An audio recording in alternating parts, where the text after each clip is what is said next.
and consequently the territory where our research is conducted. From there, it derives a reconsideration of the nature itself of urban practice.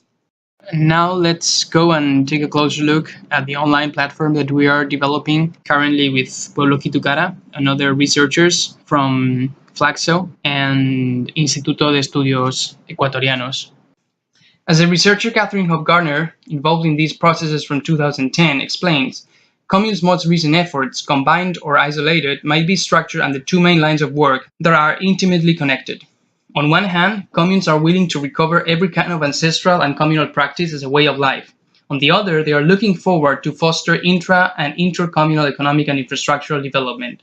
We envision this platform as a living framework for the development of those strategies. Maria and I are not proposing an alternative planning, but communes are. It is called Plan de Vida del Buen Vivir Comunitario, Life Plan of the Communal Good Living, and it constitutes an alternative proposal to state planning that they have been developing in the last few years from their own convictions, cosmovisions, requirements, and demands. We are just offering a framework for them to develop such plan. To put it shortly, Planes de Vida are a vision for development from a perspective of territoriality in its broadest historical, cultural, and political meaning. Our platform, Herramientas para la Autogestión y la Producción Urbana en Comuna, which means tools for the self-management and the urban production in commune, is right now offering three main tools. They differ in territorial scale and range. The first one is still work in progress.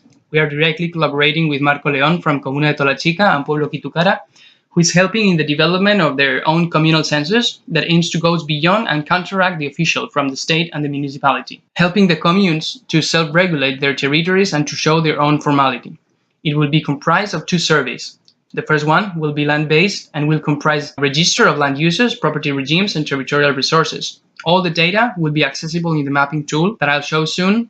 And the second survey instead will address the individual or the household unit. And besides typical demographic data, it will take the form of a participatory diagnosis that will allow to show the loss of communal forms of life on one hand and the continuity of ancestral knowledges in the territories on the other.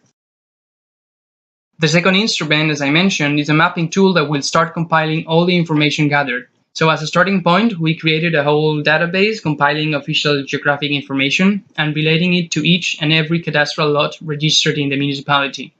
We even gave them a made-up identification code to facilitate its access.